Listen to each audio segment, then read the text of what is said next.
y'all. Happy Sunday. So we got a little Manic Monday. We got a little sauce. We've got a little bi-weekly sauce. I've been gone. Had a little bit of a rough couple of weeks. Stuff's going on with my family. And then, do you know what happened to me? Do you know what fucking happened to me? On Tuesday, I got off work at 2 o'clock. Takes me 15, 20 minutes to get home from work. I get home, come upstairs, chilling.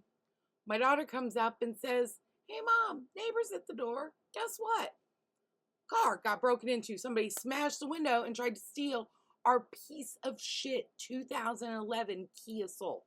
Insurance won't pay for shit. Smashed the driver's side window, ripped the steering column off, a bunch of bullshit. And I was not even home 40 minutes.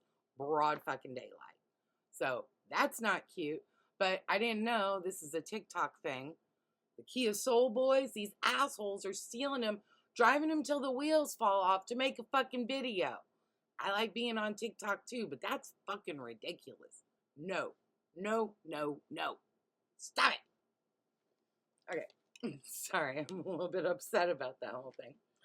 So yeah, fuck the Kia Soul boys. You're in my trash dumpster this week, along with like all kinds of other crap. But I wanted to talk to y'all about everything I've been watching. So, 9 Perfect Strangers. I think we might be 2 or 3 episodes away from the end. Spoiler alert, but I did not see that David Sharp was her daughter's. I didn't see that coming, that he was the father. And then everybody's connected just like they always are. And it's fascinating to me and I love it. And again, I would watch Nicole Kidman read a phone book. I also, over the last couple of weeks, my daughter and I watched the Astro World train wreck on Netflix. And then that took us down a rabbit hole and we watched the Woodstock 99 train wreck. And then we watched the Firefest thing. And that was a whole thing. So, unfortunately, I think I scared my 18-year-old daughter into never wanting to go to a musical festival, which sucks because that's something you should experience at least once in your life. Not this past week. This past week's episode was good. But the week before's episode of Poker Face was, I think, my favorite so far of the series. The Sleazy Georgian. It had everything you like. I'm a sucker for the Ocean's movies. I was a sucker for this, pulling off a heist and then it was very good. It was very, very enjoyable. I think it was my favorite Poker Face of the year. Although this past week they had Awkwafina, and I love her too, and that was really good too, but it was mostly upsetting too. That bitch pissed me off. Also, I'm starting to get upset that they keep killing the character I like. So stop doing that. No, I know that's part of the shtick, but anyway, I really enjoy it. I love Poker Face. Natasha Lyonne is a queen. Also, y'all, I watched 2 movies. I was just scrolling around looking for something because I've seen, you know what I mean. Anyway, and I'm using YouTube as a Bravo patch because out of principle, no more Bravo for me, but I still want to know all the tea. So anyway, but I watched these 2 movies, Becky and The Wrath of Becky. Y'all, fucking, if you're feeling small, if you're feeling insignificant, if you're feeling powerless in your life, watch Becky. Watch The Wrath of Becky and watch her assassinate a whole crew of white supremacists. It is chef's kiss. The performances are great. In the first one, Becky, Kevin James is the bad guy. And in the second one, it's, Eat My Ass with a Spoon. Sean William Scott from the American Pie movies and who I've always really liked and I don't think gets enough credit. I think about his SNL right after 9/11 when they were first back and him losing his shit when Will Ferrell is in that nothing American flag underwear. I think about that at least once a month. Anyway, It was very good. Watch Becky. Watch Wrath of Becky. I think they're on Paramount Plus. But thoroughly enjoyed it. Thoroughly enjoyed it. What else did I check? Oh, also, I listened to the podcast Where Everybody Knows Your Name with Ted Danson, and it says sometimes Woody Harrelson. I listened to the one with Brett Goldstein, and y'all know I stand Brett Goldstein. I love him. I love him. I love him. But what I really enjoyed about this was at the top of the show they talked about George Wendt, and he's actually Jason Sudeikis' uncle. And so Brett Goldstein knew him, of course, Ted Danson, and it was just a really beautiful exchange between two grown-ass men being vulnerable about their grief and their respect for another man. And I enjoyed it. There was nothing toxic or ugly about it, and I enjoyed it. And in general, I kind of find Ted Danson to be kind of a blowhard, even though I enjoy him. Like, I wouldn't want to have to compete with him for attention because he seems to suck up a lot of the oxygen in the room, which is great. That's what you want in a performer. But the podcast was very good, and this was a very nice, lovely exchange. And just, anyway, I enjoyed that. Let's see. What else do we see? Oh, and of course, Love Island. All week long, Love Island. All week long. The previous week, of course, it was only cracks with Huda starting to show, but now it's like, woulda, coulda, shoulda, should get the fuck off the show. I'm sorry, I don't mean to be like, but like, dude, you are annoying, and you're not, I don't even know why you're there. Go, I don't know, think about your life. I don't know. But anyway, and then, so then the next week we had, of course, another 9 Perfect Strangers, more Love Island, more Poker Face. But listen, the pièce de résistance last week was the Buccaneers. The Buccaneers. Oh, the Buccaneers. Ladies in corsets, some of them being gay, some of them not, feeling their power in their with like a kind of indie rock girly soundtrack as the backdrop, and it's period, but it's like extra, you know what I mean? I love it. Apple TV Plus, y'all check out the Buccaneers.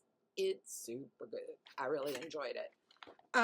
What else? Oh, so this past week, not tonight, but this past week's John Oliver was about the juvenile justice system and how it's a pipeline. And you talk about in a lot of communities where there are a lot of people of color and stuff that are impacted and stuff, and that school, that juvenile justice system to prison pipeline. And anyway, so that was very interesting. Also, he had a little segment about Ed the Zebra.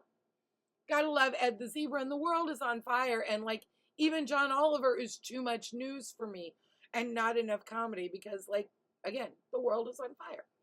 And I don't know what to do about it except make a stupid video. So anyway, but also I want to say this about John Oliver.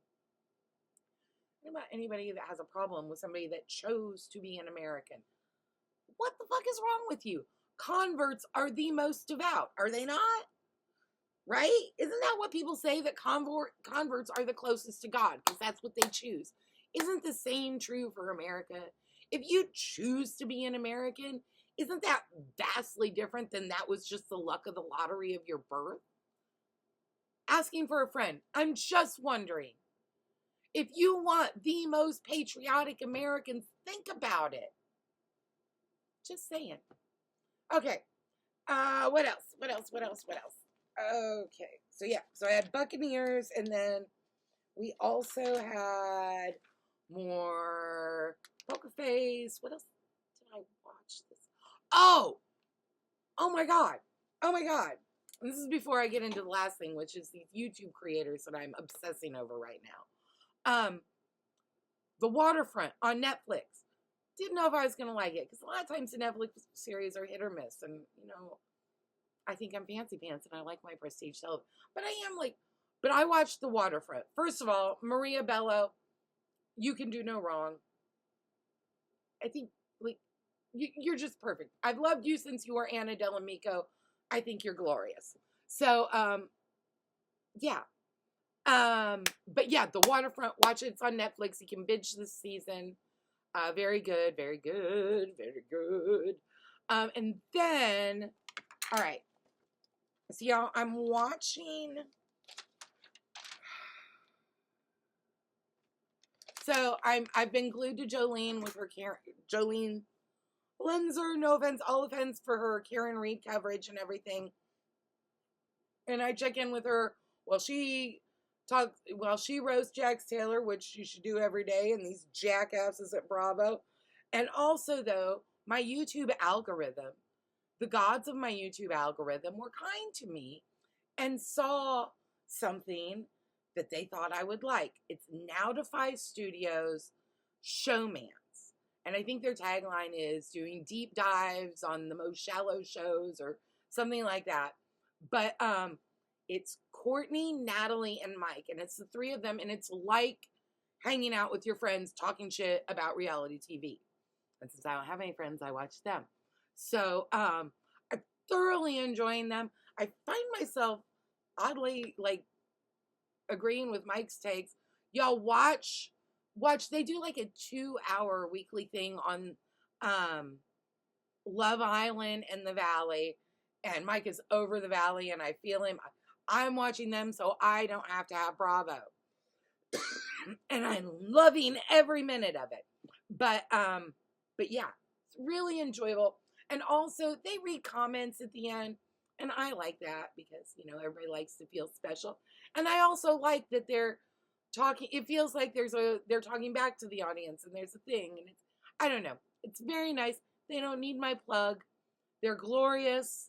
But yeah, I'm thoroughly enjoying it. Now Defy Studios Showmance. And they've got cats. They have cats. And you know, I'm a crazy cat lady. So fuck yeah, right? So that's kind of all that's been going on. Some jackass fucking ruined my week. And I'm watching a bunch of shit, but I'm not really. I'm excited about Love Island tonight because I think tomorrow night or maybe Tuesday night they go to Casa Amor. So that's going to be interesting. I think we need some couple shakeups. Maybe. I don't know. I feel like Ace is manufactured. I don't know how I feel about any of it. But anyway, take care of y'all. Have a good one. Bye.